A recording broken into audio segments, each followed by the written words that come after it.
Hi all. In this lecture, we are going to discuss on length of path of contact. Basically, the path of contact, arc of contact, and contact ratio. These things we will discuss in this lecture. We will have two derivations: a derivation for length of path of contact and one for arc of contact. But the derivation for arc of contact is a very basic derivation. But you need to keep a clear look on the path of contact because it's a derivation where you need a clear understanding of this figure. When you first look into this figure, slightly complicated because lot of dotted lines are there. So first I will explain this figure and most of the derivation part is based on this figure, simply geometric derivations only, like the right angle triangle, cos alpha, sin alpha, like that only. So you need to have a very clear understanding of this figure, and for that first you need to know what is path of contact. I will explain through this video. uh, in this video, let O1 and O2 be the centers of the two gears, the driving and driven member, and P is the pitch point. Let P is the pitch point. And you can see that the two circles, pitch circles, comes at contact at the pitch point. And in order to explain this more, I need to draw two more circles: the addendum circle for the pinion and addendum circle for the gear, or addendum circle for the driving and addendum circle for the driven member. So I completed the addendum circles for the driving and driven members. And now you can see that, now you can see that the this is the involute tooth profile. This is the involute tooth profile of the driving and driven member, and you can see that this is the path of contact. This is the contact point, and when the gears revolve, this contact points also moves along a straight line, this point to this point, that is between the addendum circles. Okay, so this is the point of contact, and when the gears rotate, this point P also moves along a straight line. That is, the engagement starts at this point and ends at this point. So the point traces a straight line, and this straight line is called as path of contact.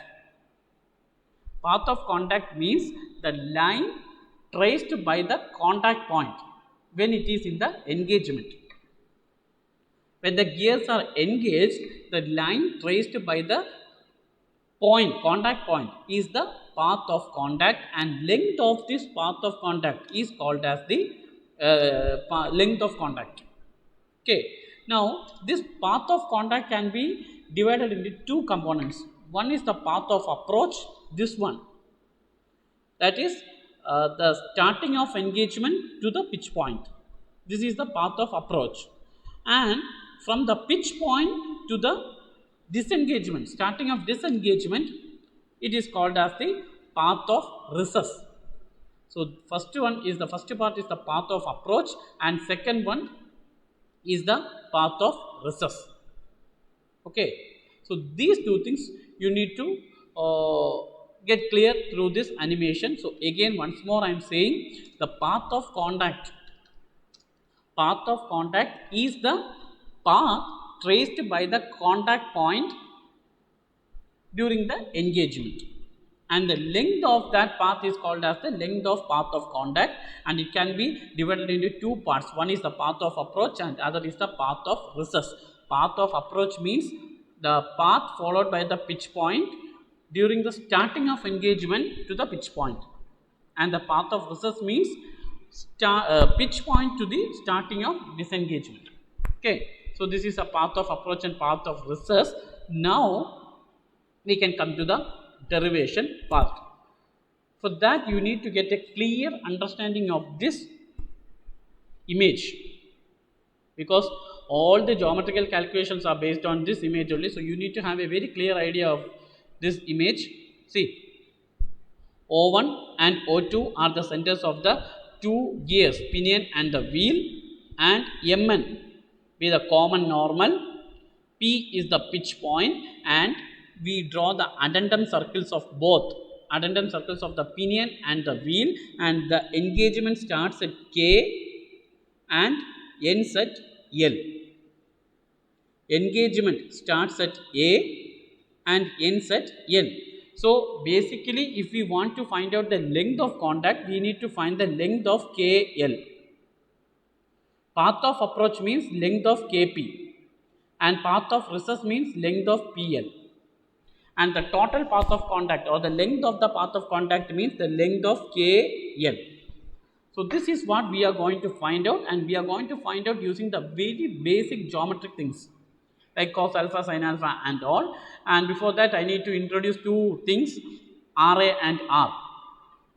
RA means the radius of addendum radius for pinion, and capital RA means addendum radius for wheel, that is the driving and driven member.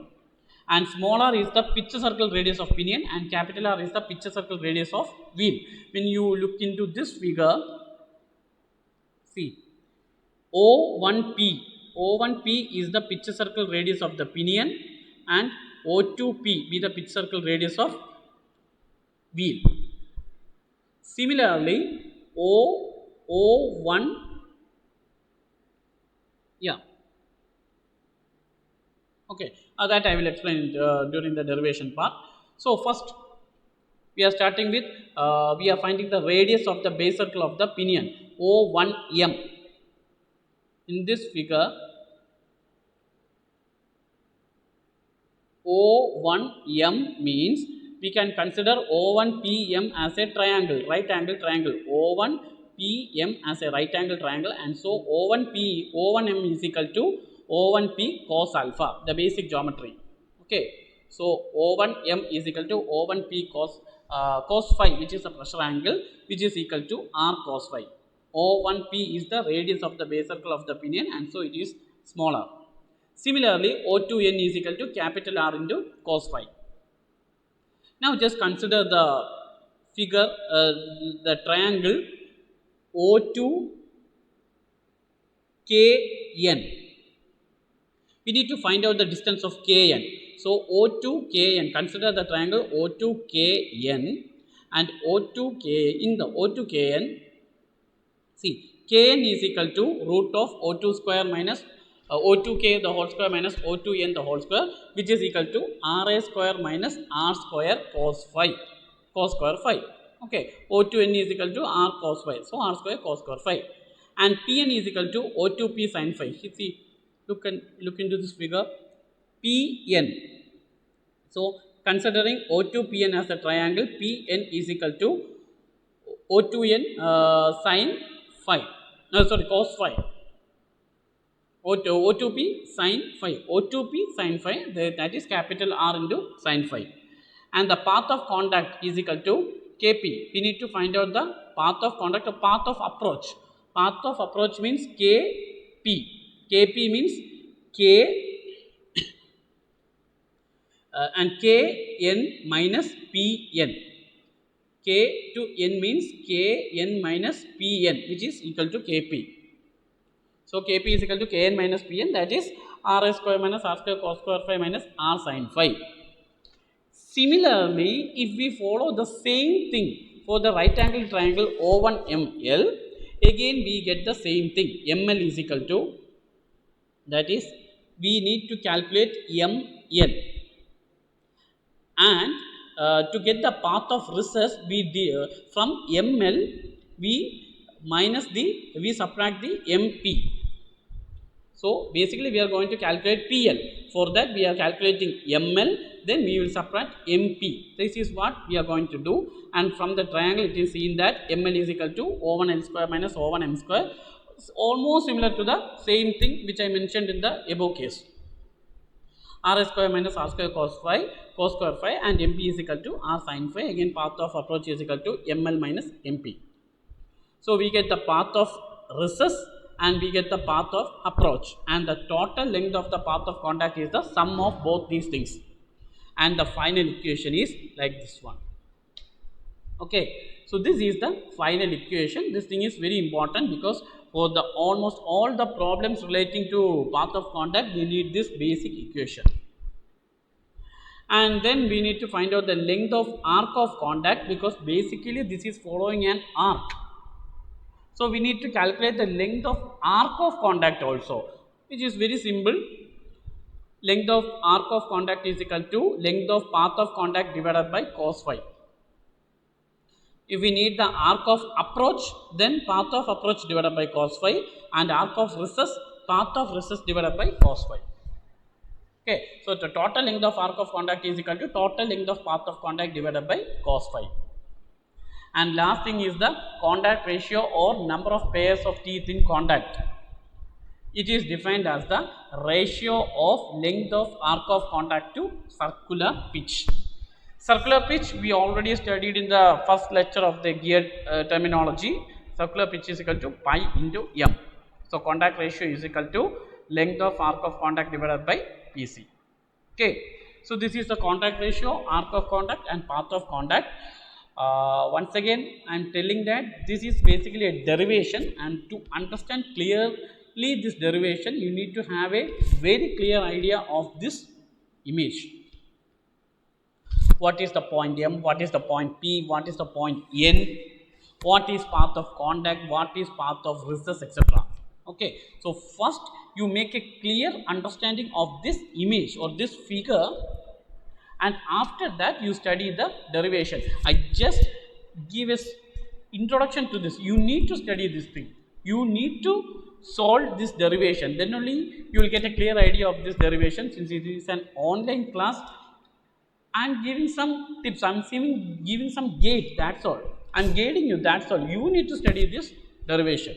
Okay, so in the next lecture just go through the PDF, clearly understand the derivation, because this is not a technical derivation, this is a basic geometrical derivation. Almost all the steps are based on the simple geometric concept. So please study this derivation and then come for the online discussion. Okay, hope you enjoy. I am Bipin Govan signing off.